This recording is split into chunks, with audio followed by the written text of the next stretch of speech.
시청자 여러분 안녕하십니까? 12월 11일 수요일 KBC 뉴스와이드 시작합니다. 12.3 비상계엄과 내란 사건과 관련해서 김용현 전 국방부 장관이 구속됐고 경찰청장과 서울경찰청장이 긴급 체포됐습니다. 윤석열 대통령은 출국 금지에 이어 내란 혐의 피의자로 오늘 경찰이 대통령실 압수수색에 나섰고 오늘 14일에는 다시 국회 탄핵 표결을 앞두고 있습니다. 오늘 김정우 변호사와 함께 이야기 나눠보도록 하겠습니다.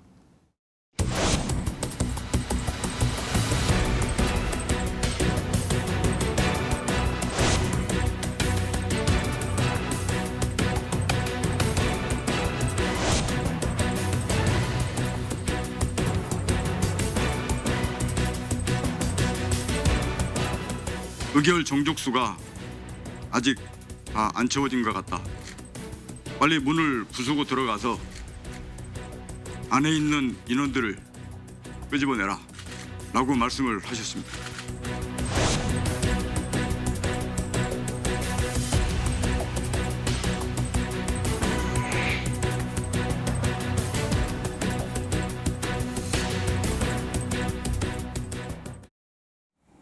네, 자 변호사님 어서 오십시오. 안녕하십니까. 충격적인 비상계엄 사태에 이어서 대통령의 내란 혐의 수사까지 2024년을 마지막을 앞두고 대한민국이 너무너무 어지럽습니다. 정치 상황부터 살펴보겠습니다. 두 번째 대통령 탄핵 표결이 14일 토요일입니다. 지금 진행될 예정인데 지난 7일 표결처럼 국민의힘이 투표 자체를 거부하기는 굉장히 쉽지 않아 보이는 상황입니다. 공개적으로 지금 찬성 투표로 밝힌 의원들도 오늘 계속 이름이 나오고 있는데 어떻게 좀 전망을 해보시겠습니까? 저는 조심스럽게 이번에는 탄핵안이 가결될 것으로 생각합니다. 그 이유는 그때는 국민의힘 의원들이 아주 꼼수를 부린 거죠.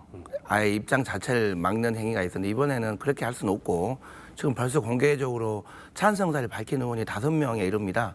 그럼 내부적으로 밝히지 않았다 하더라도 자유투표만 보장된다면 당연히 그 의결에 찬성할 의원들이 있기 때문에 이번에는 탄핵안이 국민의 뜻에 따라서 가결될 것으로 기대하고 있습니다. 네, 역시나 이제 많은 언론에서도 지금 뭐 이런 분위기라면 가결 쪽으로 좀 더 기우는 거 아니냐라는 보도들이 좀 많이 나오고 있는 상황이긴 한데요. 자, 이런 국민의힘 논의에도 불구하고 윤석열 대통령은 일단 기본적으로 자진 퇴진에 대해서는 어떠한 언급도 나오지 않고 있는 상황입니다. 한마디로 이제 스스로 물러날 의사는 없다라고 보는 것이 타당하지 않을까라는 생각이 좀 드는데요. 국회가 탄핵을 하면 법적으로 다퉈보겠다라고 하는 의지는 있는 것 같습니다. 지금 오늘 보도에서 저희 지금 방송 들어오기 직전까지도 이 대통령이 변호인단을 선임을 하고 어떻게 구성을 하는지에 대한 이야기들이 계속해서 흘러나오고 있는데 윤 대통령의 생각은 계엄 직후 여당 인사들에게 밝혔던 대로 여전히 잘못이 없다라고 생각을 하는 것 같습니다. 변호사님 보시기에는 지금 윤 대통령은 어떤 생각을 하고 있길래 지금 이런 입장을 유지하고 있는 걸까요? 지금 윤 대통령은 계엄 선포 자체를 봐도 이미 인지 부조화 상태입니다. 객관적 상황에 대한 인식 자체가 이 상식적인 수준을 넘어서고 있기 때문에 저는 기본적으로 윤 대통령의 선의의 기대는 무슨 논의 자체는 다 무의미하고 현실성도 없다 이렇게 생각합니다. 본인 스스로가 그럴 것 같지도 않고 그래서 국민의힘에서 자꾸 질서 있는 퇴진 얘기를 하는데 질서 있는 퇴진은 사실 현실성도 없을 뿐만 아니라 정치적 수사에 가깝습니다. 오히려 질서 있는 퇴진은 탄핵에 의한 퇴진밖에 없는 것이고 스스로 물러나지 않는 한 헌법이 예정하는 퇴진은 탄핵뿐입니다. 네, 결국에는 탄핵이라고 하는 헌법 질서 안에서의 절차만이 유일한 질서 있는 퇴진이 될 수 있다라는 의견을 주셨습니다. 자, 윤 대통령의 근데 이제 이런 차원에서 보자면 윤 대통령이 지금 이렇게 스스로 이렇게 물러나지 않고 이렇게 여러 가지 또 다음 상황을 대비하는 것들을 보면 자신감처럼 보이기도 합니다. 이게 헌재로 갔을 경우에는 좀 해볼 만하다 이런 생각을 하고 있지는 않을까라는 생각 좀 드는데요.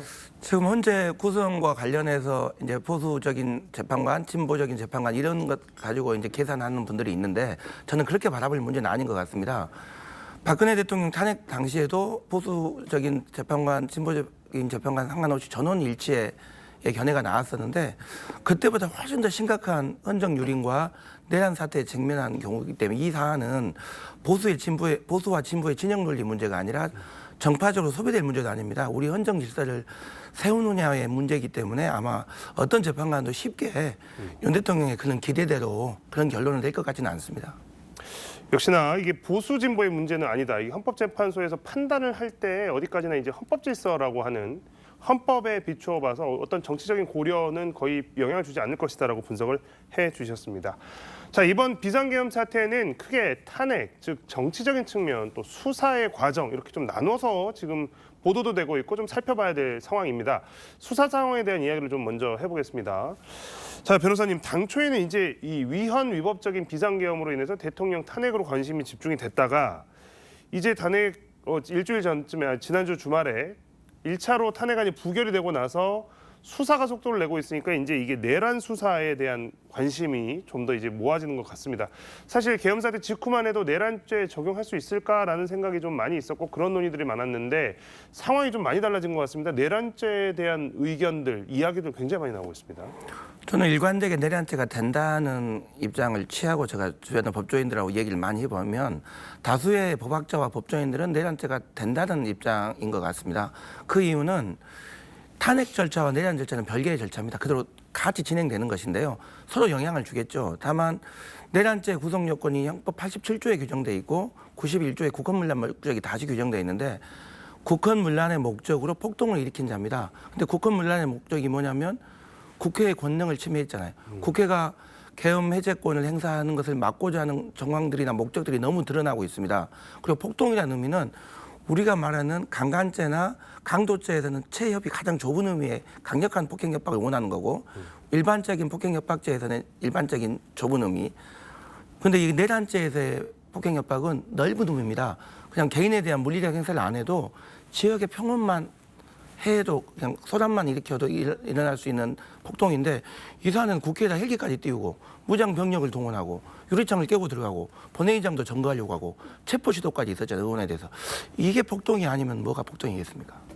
역시 이제 그 방금 이제 말씀을 해주셨습니다만 오늘 그 국회 본회의에서 이 그 질문 현안 질문을 보니까 국민의힘 중진 의원들 그리고 탄핵에 줄기차게 반대해왔던 의원들은 이 내란죄 부분을 집요하게 지금 그 이야기를 하고 있는 것 같습니다. 오늘 뭐 약속에 나온 듯이 아까 오전 법사위에서도 그렇고 오후에 본회의에서도 그랬고 내란죄가 이게 되는 거냐라는 본질적인 질문을 가지고 지금 다시 국민의힘 의원들이 공격을 하기 시작했는데요. 이런 부분에 대한 논의들이 길어질 것 같다는 생각도 좀 듭니다. 내란죄는 뭐 수사가 지금 한참 진행되고 있고 김영현 전 국방장관에 대해서 내란 중요 임무 종사자이기 때문에 영장이 발부돼 있고 그 다음에 지금 경찰청장이나 서울청장에 대해서도 긴급체포돼서 영장이 청구될 것으로 보이고 그러면 여인남 그 방점사 사령관을 포함한 여러 관련자들에 대한 내란죄 수사는 좀 필연적으로 되고 있기 때문에 국민의힘 의원들이 하는 것은 정치적인 발언이죠. 수사로 보여주는 것이고 결과로 나오는 문제이기 때문에 이것을 그렇게 거스르려고 하는 모습들이 참 저는 안타깝습니다.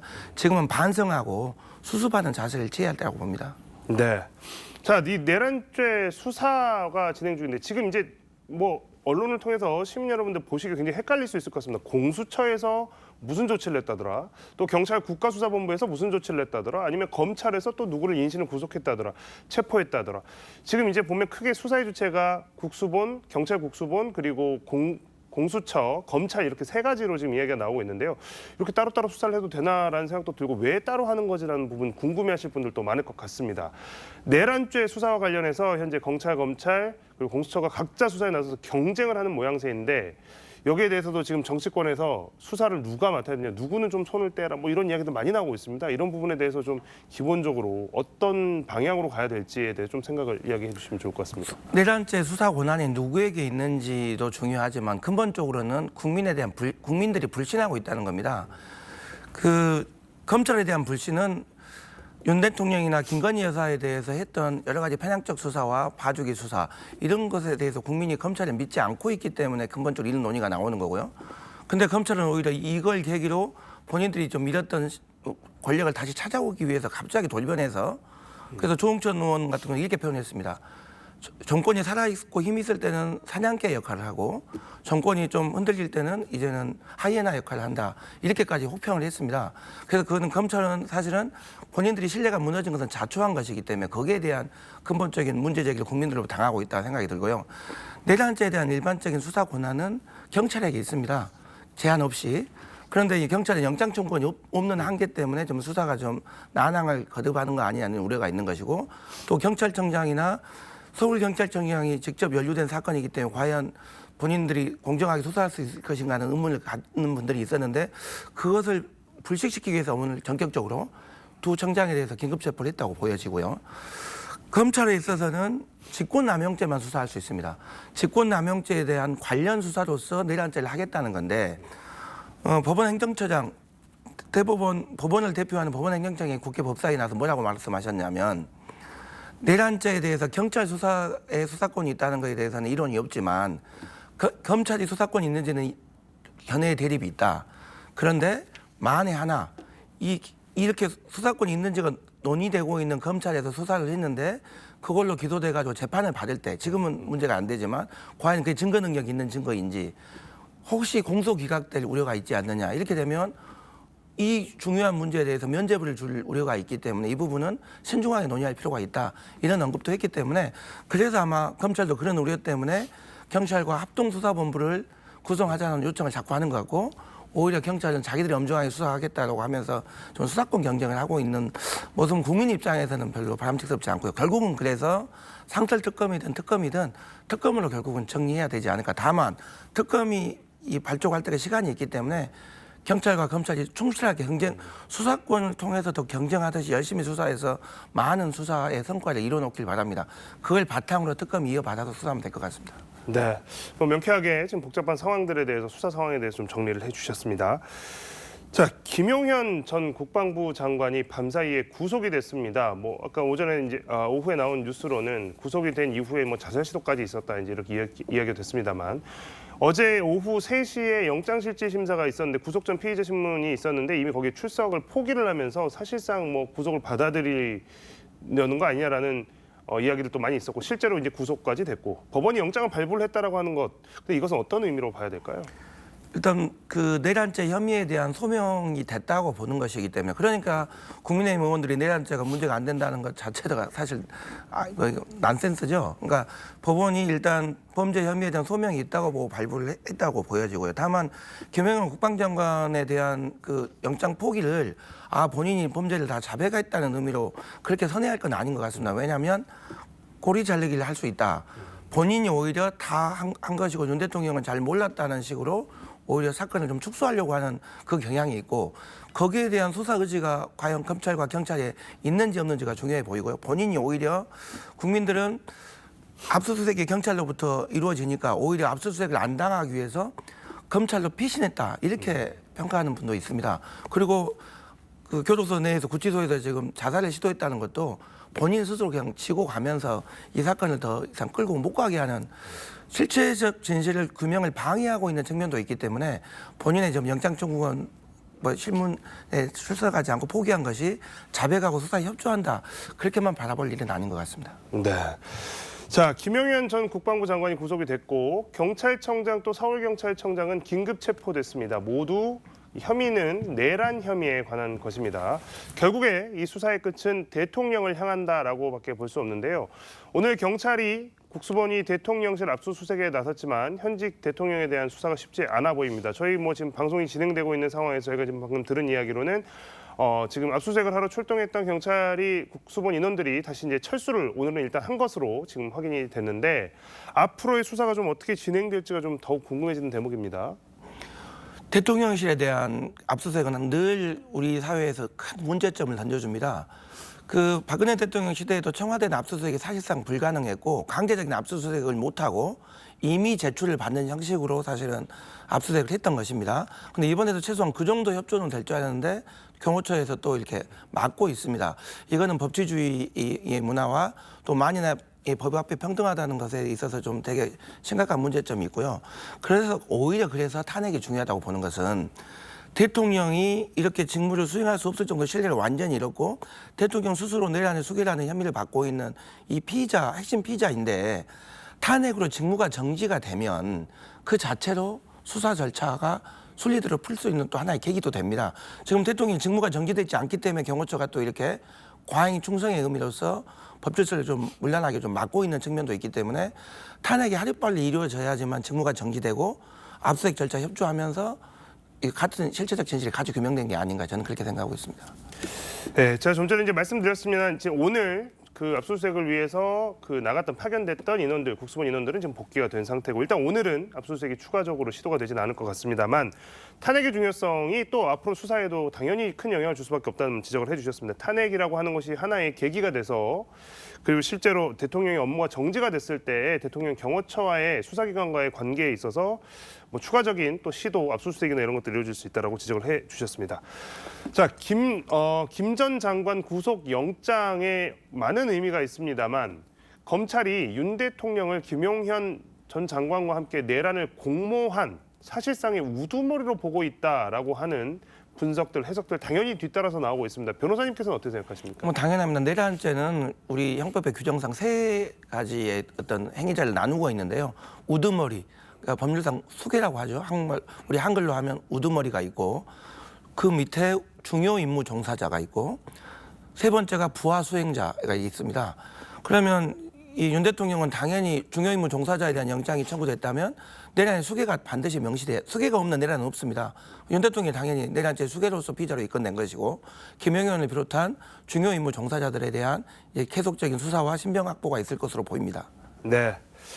자, 변호사님, 그런데 이제 그 김 전 장관 구속영장이 발부된 것과 관련해서 이 내란죄 혐의에 관해서 법원이 인정을 했느냐에 대한 논란이 있습니다. 아까도 잠깐 이야기를 해주셨지만 이 부분을 좀 더 이야기를 해봐야 될 것 같아요. 일단 이게 검경 간의 수사권 다툼의 여지가 좀 있는 상황들이 이게 예를 들어서 그 아까 잠깐 설명을 해주셨지만 이런 것들 지금 각자는 수사를 열심히 하다가 특검이 시작이 되면 이제 이런 것들이 어떤 형태로 좀 협조가 되는지 사건 이첩의 과정이나 이런 절차들은 어떻게 좀 진행될 것으로 예상되는지 이 부분을 좀 설명 부탁드리겠습니다. 지금 김용현 전 국방부 장관에 대한 영장 발부의 의미와 관련해서 내란죄 혐의는 소명이 됐다고 본다는 의미는 제가 말씀드렸고요. 오히려 우리가 주목해야 할 부분은 일부 언론에서 보도를 좀 잘못한 면이 있는데요. 팩트 체크가 안 돼서 검찰이 청구한 내란죄 수사 영장이 발부됨으로 인해서 검찰이 직권남용뿐만 아니라 내란까지 수사할 수 있다고 법원이 인정했다. 이런 언론 기사가 일부 오늘 보도가 좀 됐습니다. 근데 법원이 오히려 공보관을 통해서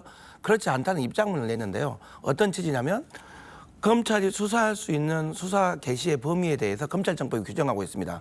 검찰청법 4조 1항 1호에 가목, 나목, 다목, 가나 다목이 있는데 가목은 우리가 일반적으로 알고 있는 부패범죄, 경제범죄 등 대통령령으로 정한 중요 범죄, 이게 가목입니다.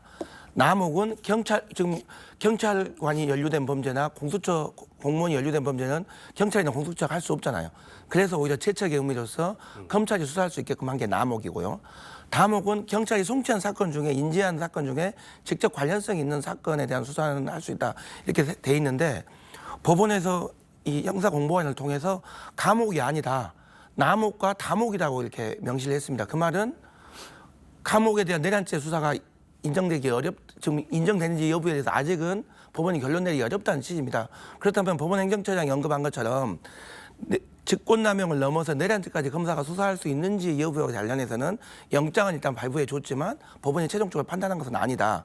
그래서 여전히 검찰 수사가 계속 적법한 것이냐에 대한 문제가 있고 그래서 이것은 하루빨리 특검을 통해서 해소돼야 된다라는 생각이 들고요. 특검도 사실은 두 가지입니다. 상설특검법은 2014년에 발의가 돼 있기 때문에 수사 인정 범위만 적용되면 즉시 할 수가 있습니다. 그렇다 하더라도 그것도 역시 대통령이 특검을 또 임명해야 되잖아요. 그러니 탄핵이 돼야지만 권한대행이 특검을 추천하는 사람을 지명할 수 있는 거고 윤석열 대통령이 탄핵되지 않은 상태라면 차일피일 미루면서 특검을 또 지명하지 않는다면 특검 절차가 또 수없이 미뤄질 수가 있고 또 개별 특검을 올리면 또 거부권 행사할 수가 있는 겁니다. 그래서 모든 측면에 있어서 윤석열 대통령이 직무를 수행하고 있는 한 개별 특검을 올리면 거부권 행사할 것이고 그 상설 특검으로 가면 거부권 행사는 못하지만 특검을 임명하지 않으면서 버티게 할 가능성이 있기 때문에 그래서 제가 오늘 대담 초기에 윤석열 대통령의 선의에 기댄 해결책은 없다. 그건 현실성도 없고 실효성도 없고 그렇다는 것입니다. 네, 일단 탄핵이라고 하는 것이 이후 수사에도 그 결정적인 중요한 계기가 된다라고 하는 것. 탄핵이 됐을 때와 되지 않았을 때의 차이가 굉장히 상황이 다를 수 있다는 점에 대해서 여러 번 지금 강조를 해주셨습니다. 국회 국방위에서는 군 관계자들의 구체적인 폭로가 나오고 있습니다. 어제 국회 질의답변 내용을 잠깐 보고 와서 이야기 이어가도록 하겠습니다. 대통령이 국방부 장관을 통해서 저를 포함해서 피체포 의원들을 과천 방첩사 지하 구금 시설로 체포해서 넣으라고 지시했죠. 예인영 사령관으로부터 직접 지시를 받았습니다. B1 벙커 안에 구금할 수 있는 시설이 있는지 확인하라고 지시를 했고, 네, 어제 아마도 국회에서 가장 큰 논란이 됐던 이야기 중에 하나이지 않을까 싶습니다.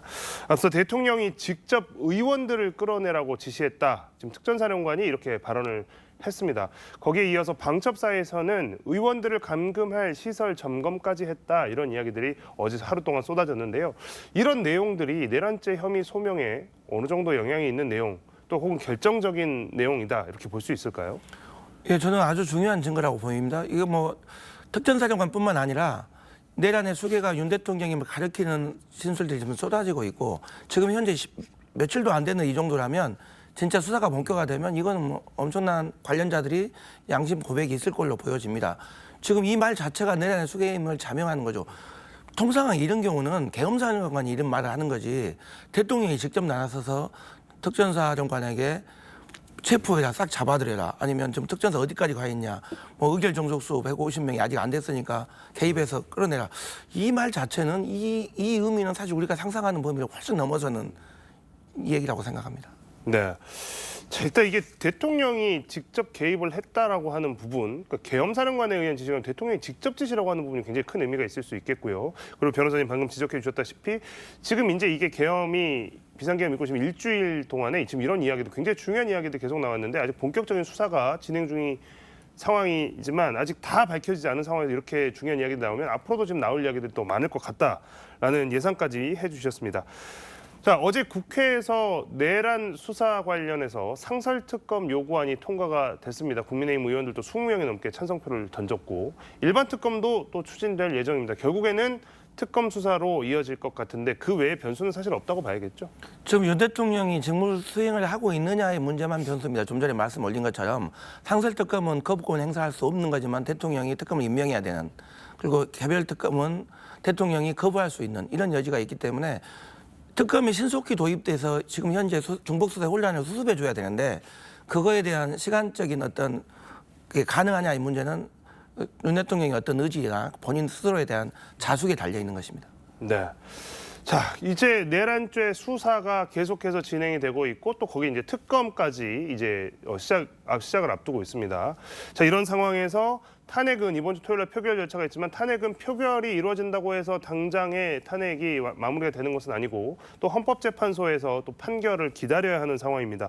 그래서 이 수사와 헌법재판소 지금 이제 만약에 가결된다고 하더라도 헌법재판소의 과정 이게 남아 있는데 그렇다면 이 내란죄 수사가 실제로 이 탄핵 절차에도 큰 영향을 끼친다, 상관관계가 깊다 이렇게 이야기할 수도 있겠죠. 그렇습니다. 내란죄 수사 자체가 탄핵 사유인 것입니다. 이게 좀 초유의 헌정유린 사태에 헌정유린이 발생했고 그 당사자가 대통령이라는 게 너무 충격적이고요. 근데 그 내란에 단순히 명령권자로서의 대통령이 발령한 수준을 넘어서서 구체적 실행행위를 지시하는 역할을 했기 때문에 내란죄 수사 자체가 탄핵 사유의 가장 중요한 내용을 이룰 것으로 생각합니다.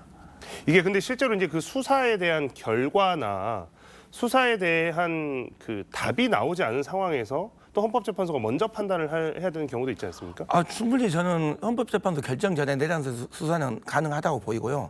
특히 이게 신병이 확보되면 불구속 수사가 아니라 지금 김영은 장관 같은 경우도 이 신병이 확보됐잖아요. 그러면 이 구속할 수 있는 기간이 10일밖에 없습니다. 그리고 법원의 허가를 받아서 연장 허가를 받아서 10일, 20일 안에 다 기소를 해야 되기 때문에 관련자들이 체포 구속되면 모두가 다 똑같은 겁니다. 20일 이내에 아무리 길어도 20일 내에 다 기소하기 때문에 결론이 다 날 수밖에 없죠. 헌재 결정 전에. 네. 자, 이번 비상계엄 사태는 특히 80년 5.18을 겪은 광주 시민들, 광주 지역사회, 광주 전남 지역사회는 더 큰 충격이었는데 이게 5.18 때와 비교해보지 않을 수가 없는 것이 이 5.18을 주도한 전두환 노태우는 뒤늦게라도 내란 혐의로 단죄를 받았는데 이 내란죄에 대한 법원의 판결은 어떤 것에 근거해서 이루어졌던 것인가 이걸 또 생각해 봐야 또 이번 판결이 또 어떻게 될지 좀 예측해 볼 수 있을 것 같습니다. 예, 내란죄 판결을 말씀드리기 전에 이 SNS에 이런 글이 있더라고요. 80년 5월 광주는 얼마나 외로웠을까. 고립돼서 그렇게 많이 괴원군이 무참히 시민들을 죽였구나. 근데 지금 사실은 똑같거든요. 1980년 5월 17일 자정 10시 무렵에 그때 국무회의가 열립니다. 근데 중앙청에 600명 정도의 무장군이 둘러싼 상태에서 완전히 강압적인 상태에서 8분 만에 국무회의가 강압에 의결이 되고 국무회의 심의를 거친 이후에 바로 국회로 가서 국회를 먼저 장악하고 나서 이게 이루어지면 계엄 해제권이 완전 무력화된 상태에서 이제 이 비상계엄이 전국 확대되면서 5.18의 비극이 발생합니다. 근데 지금의 차이가 있다면 그걸 지금 정보화 시대에 이 시민의 힘으로 막고 국회가 보호되면서 계엄 해제가 됐다는 거, 그 차이가 있는 건데, 그러다 보니까 그때 당시 내란죄에 대해서 대법원에서 97년 4월에 전원합체 판결이 이렇게 판시를 합니다. 물리적으로 인해서 국회를 뭐 점령했다는 그런 측면보다는 국회의 권능을 침해하는 데 주목했습니다. 국회의 권능이 침해되면 내란죄를 구성할 수 있고, 특히나 내란의 그 권능 침해가 결과가 있을 필요가 없다. 권능 침해를 시도했다면 그 자체로 내란죄가 성립할 수 있다. 그래서 국가문란의 목적과 폭동에 대한 요건들을 갖췄는데, 그 당시에 있는 사실관계하고 지금이 너무 흡사하고 지금이 훨씬 더 심합니다. 특히나 지금은 모든 사람들이, 기자들, 유튜버들, 일반 시민들이 워낙 찍어놓은 화면이 너무 많습니다. 그 차고 넘치는 증거 때문에 뭐 움직일 수 없는 증거들이 너무 많은 것이죠. 네. 자, 오늘 그 탄핵과 관련해서 또 계엄 관련 수사, 내란죄 수사와 관련해서 김정호 변호사와 이야기 나눠봤습니다. 오늘 이야기는 여기서 마무리하도록 하겠습니다. 변호사님 고맙습니다.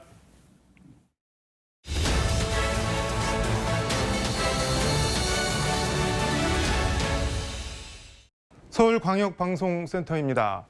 비상계엄 선포 당시 특전사령관이었던 곽종근 전 특전사령관이 어젯밤 늦게까지 진행된 국회 국방위 긴급 현안 질의에서 계엄 당일 윤석열 대통령이 2차례 비화폰으로 직접 전화를 걸어 707 특임대가 어디쯤 이동하고 있느냐, 계엄 해제 의결 정족수가 아직 다 안 채워진 것 같다, 빨리 문을 부수고 들어가서 안에 있는 인원들, 국회의원들 밖으로 끄집어내라고 말했다고 밝혔습니다. 야당은 오늘 두 번째 윤석열 대통령 탄핵안을 발의했고 오는 14일 표결에 붙일 예정입니다. 여의도 초대석 천하람 개혁신당 원내대표와 숨가쁘게 돌아가는 윤석열 대통령 탄핵 얘기해보겠습니다. 대표님 어서 오십시오. 네, 안녕하십니까. 이게 뭐 지금 뭐 너무 정신없이 팽팽 뭐가 터지고 돌아가고 그러고 있는데, 일단 전체적으로 어떻게 보고 계시나요? 무능한 전두환의 재림이라고 할까요? 그러니까 저는 윤석열이라는 인물이 네. 전두환과 똑같이 내란을 기도했다라고 생각하고 네. 똑같이 미치광이라고 생각합니다. 그런데 지금 보면 네. 처음에는 마치 자기가 경고성이었다, 뭐 정말 그럴 생각 없었다라고 했지만 그것도 거짓말인 게 드러났어요. 지금 특전사령관, 네. 뭐 방첩사령관들 쭉 나와서 얘기하는 것들 보면 네. 최소 며칠 전부터 준비를 했고 네. 또 국회를 무력화시키기 위해서 표결하는 국회의원들 정족수 못 지키게 끌어내라라고 얘기했던 네. 거거든요. 이거는 말 그대로 내란을 일으켜서 친위 쿠데타로 독재를 하겠다라는 거였습니다.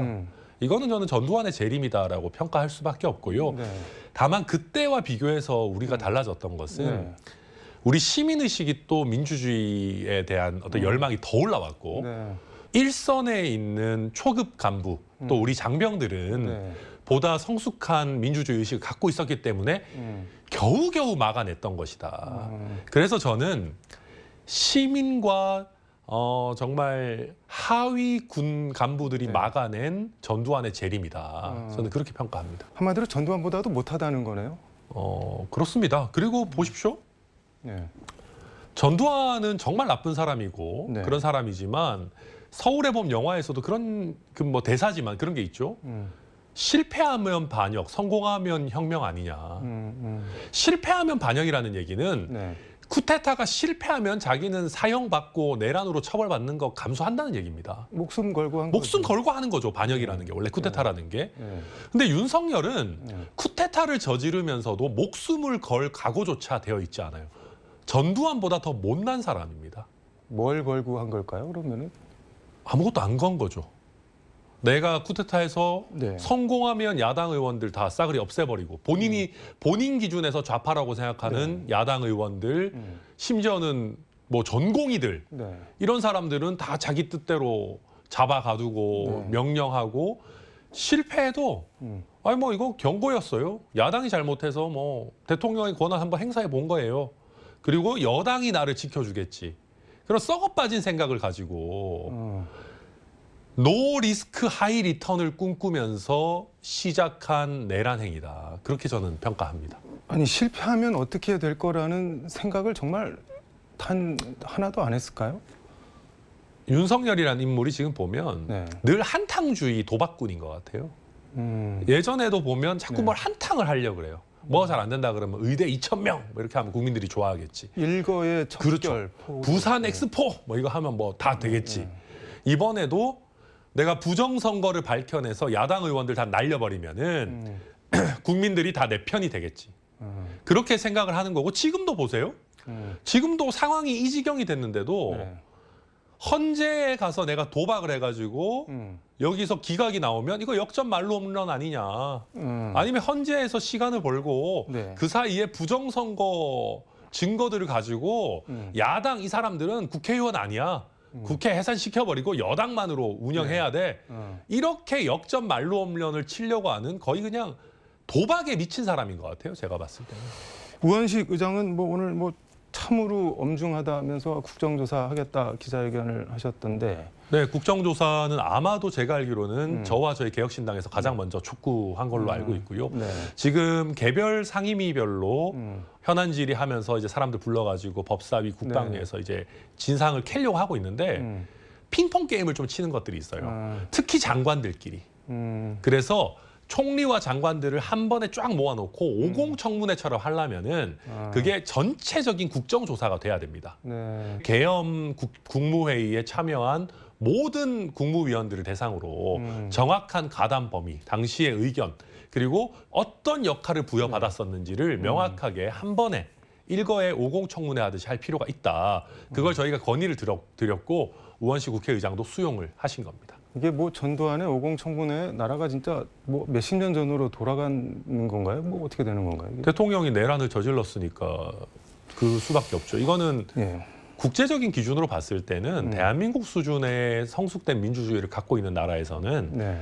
50년이 아니라 500년에 한 번도 안 나올 만한 일입니다. 그런데 윤석열이 미치광이고 네. 또 주변에도 이것을 직을 걸고 아니면 목숨을 걸고 막아낼 만한 제대로 된 충신들이 없었기 때문에 이 일이 벌어진 것이고 단기간에 이걸 탄핵하고 빨리 끝냈어야 되는데 지금 좀 지지부진한 상황으로 가고 있다 이렇게 평가합니다. AP 기사 보니까는 2000년대 이후에 뭐 9건인가 친위 쿠데타가 전 세계에서 발생했는데 대부분 거의 성공하죠. 실패한 거는 우리나라밖에 거의 없는 것 같다고 그러더라고요. 그러니까 윤석열이 네. 무능한 전두환, 무능한 광인인 겁니다. 조금만 더 유능했으면 우리 정말 큰일 날 뻔했습니다. 국민의힘에서는 뭐 계속 질서 있는 퇴진 얘기 나오는 것 같은데 2월 하야, 4월 대선, 뭐 3월 하야, 5월 대선 뭐 어떻게 보세요? 안 될 겁니다. 안 된다. 야당에서도 안 받을 거고 심지어는 윤석열도 거부하고 있습니다. 윤석열도 네. 그렇게 단기간에 하야할 바에는 헌법재판소 가겠다는 거 아니겠습니까? 그냥 막판 도박을 한 번 더 해보겠다는 네. 거죠. 그래서 이 논의는 그냥 흐지부지 될 것이고요. 게다가 한동훈 대표 본인 스스로 자충수를 너무 많이 뒀습니다. 어떤 점에서요? 본인과 한덕수가 권한대행을 하겠다 했지만 네. 아무도 그걸 인정해주지 않죠. 위헌적입니다. 그것도 2차 궁정 쿠데타라고 해도 과언이 아니고 네. 딱 외신에서 아니면은 주요 동맹국 우방국에서 물어보잖아요. 네. 국군 통수권자 누구냐? 답을 못하지 않습니까? 본인들은 내가 통수권자다, 외교권자다 하지만 그걸 누가 인정합니까? 국방부는 바로 대통령이다. 네. 외교부도 바로 대통령이다. 이거는 그냥 끝난 얘기이고요. 네. 그 다음에 나온 얘기가 정말 한심한 게 저는 한동훈이 이렇게까지 한심할 수 있나 싶었던 게 네. 윤석열이 그걸 안 받아들일 수도 있으니까 문서로 남기겠다, 각서 쓰겠다 그런 얘기가 또 튀어나왔어요.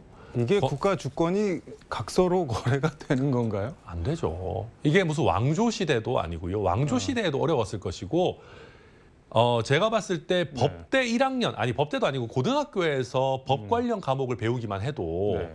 헌법에 반하는 각서라는 거는 아무런 의미가 없습니다.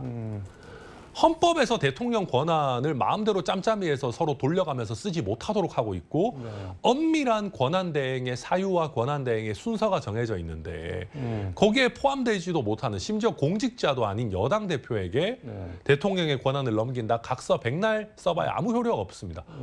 저도 변호사지만 뭐 제가 공증해 줄까요?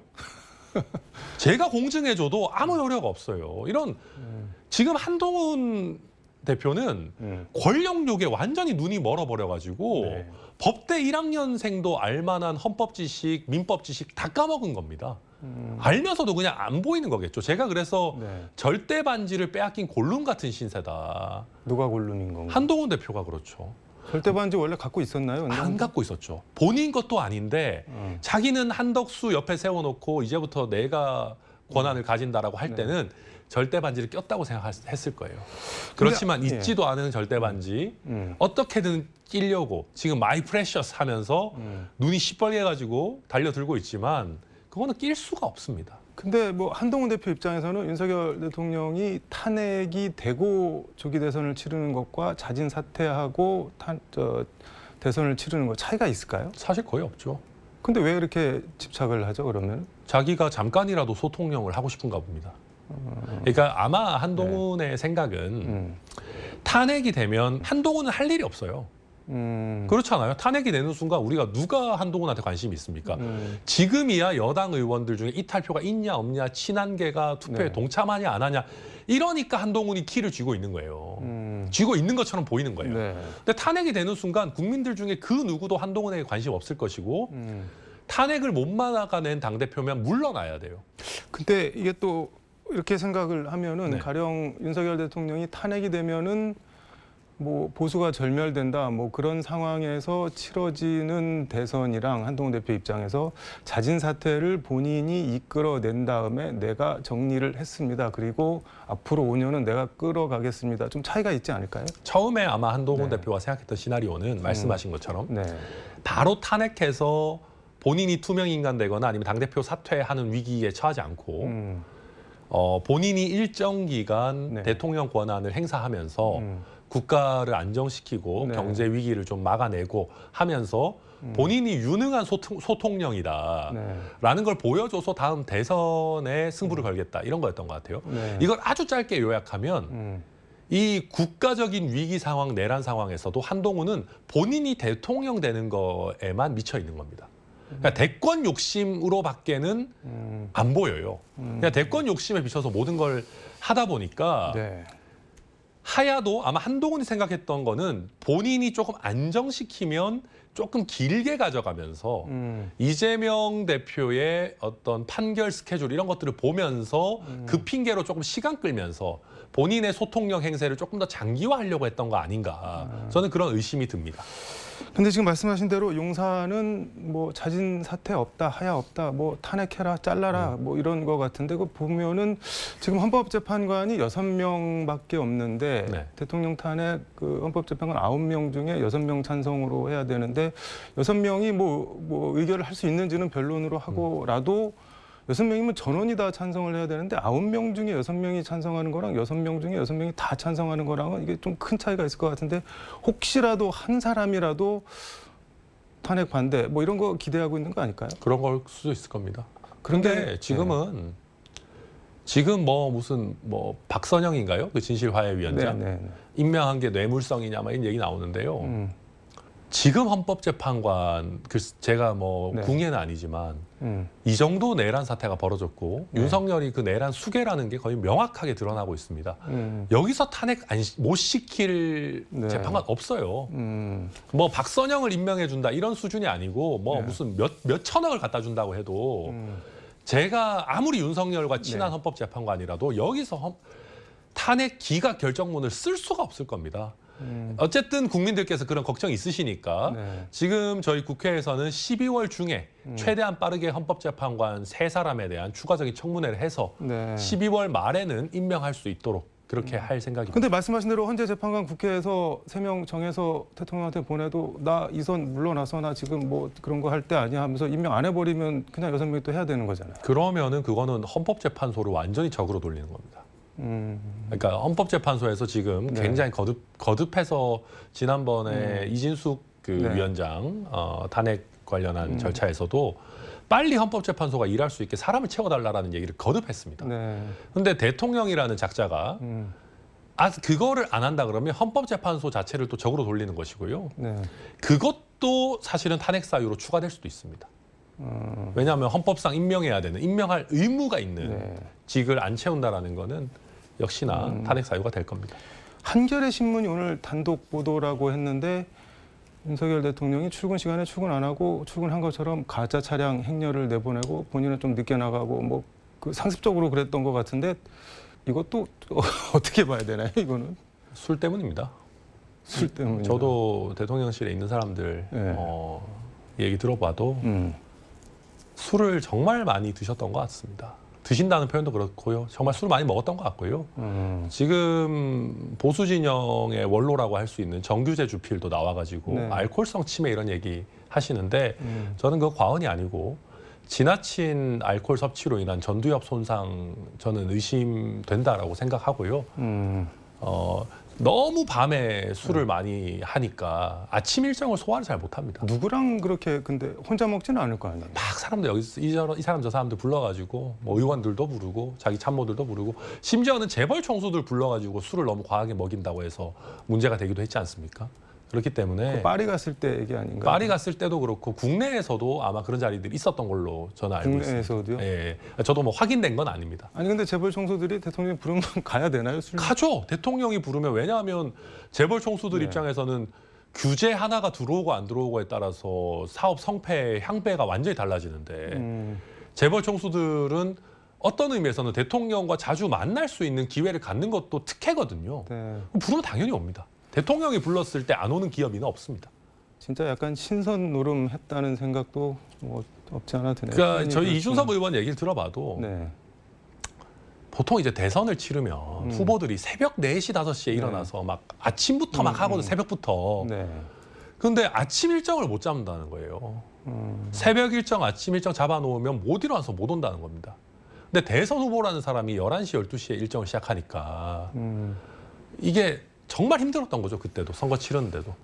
어떻게 대통령이 되는지 약간 지금 와서 생각하면 좀 궁금하긴 한데 예, 맞습니다. 윤석열 대통령 두 번째 탄핵안 오늘 발의됐고 14일 날 투표하는데 지금 뭐 분위기가 이렇고 그러면은 통과될 수도 있는 거 아닌가요? 통과될 겁니다. 통과된다. 네, 왜냐하면 이제 심지어 용산에서도 네. 하야보다는 탄핵으로 가겠다 얘기했기 때문에 아마 뭐 막판에 그런 것도 있을 수 있겠죠. 이번까지만 막아달라. 그 무슨 이유로? 뭐 시간이 좀 더 필요하다. 우리가 뭐 어쨌든 대통령 권한이 있는 상황에서 조금 더 준비할 시간이 필요하다라는 식으로 뭐 권성동 원내대표가 새로 들어오든 어떻게 되든 할 수는 있겠지만 국민의힘 의원들과 안 따를 겁니다. 이미 대세는 넘어왔다. 그리고 김상우 의원 같은 분들도 10명 이상 이미 있다고 하는데 주류를 잘 읽어내는 배현진 의원 같은 분도 표결에 참여하겠다라고 하는 거 보면 네. 지금 물밑에서는 표결에 참여할 의사가 있는 국민의힘 의원들 훨씬 많을 것이다. 배현진 의원은 그 나경원 대표 출마했을 적에 그 연판장 주도하면서 친윤 그렇죠. 총대했었는데 지금 또 친한 쪽의 대표 선수로 돼 있고 그 전에는 또 친홍이었죠. 예, 그 홍준표 대표 시절에 발탁돼가지고 왔으니까요. 그러니까 주류를 잘 따라가고 지금은 친한이라기보다는 네. 유는 끝났다라는 판단을 배현진 의원은 한 거 아닌가 생각합니다. 뭐 상황이 이렇게 됐으니까 이재명 대표 공직선거법 이거 뭐 선고는 확정 판결은 대선 전에는 안 나겠죠. 이제 출마도 기정사실로 봐야 되겠죠. 이거 그럴 가능성이 높다라고 보여집니다. 네. 시간이 다 됐는데 요거 하나만 좀 여쭤보겠습니다. 지금 검찰이 엄청 열심히 대란 수사를 하는데 오늘은 뭐 저 특수전 사령부 압수수색도 갔다 그러고 근데 이게 뭐랄까 윤석열 검찰공화국 이렇게 한 세트로 불렸는데 윤석열의 칼에서 윤석열을 향한 칼이 됐는데 어떻게 보세요? 그러니까 검찰이요. 죽은 권력을 도려내고 가차없이 패는 거는 또 잘합니다.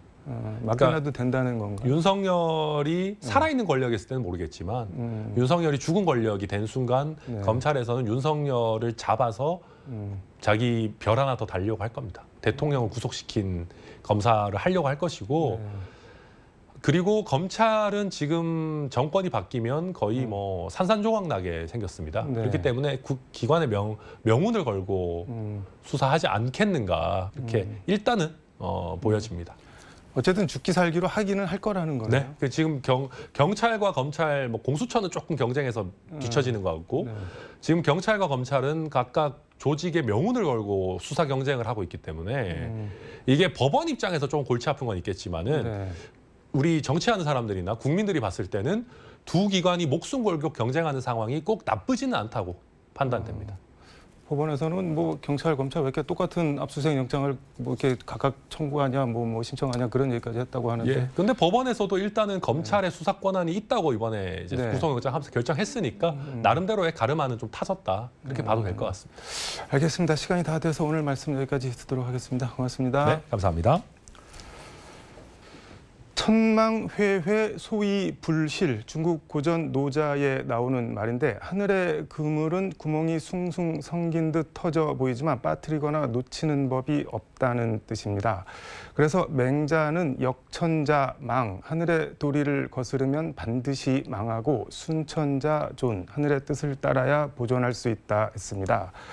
민주공화국 대한민국의 하늘은 국민입니다. 대한민국 헌법 제1조 1항 대한민국은 민주공화국이다. 2항 대한민국의 주권은 국민에게 있고 모든 권력은 국민으로부터 나온다. 사필귀정 세상 일은 반드시 바른 곳으로 간다. 바른 곳으로 가야 한다. 대한민국 헌법과 사필 규정에 대해 생각해 보는 요즘입니다. 지금까지 서울광역방송센터에서 천하람 개혁신당 원내대표와 함께 전해드렸습니다.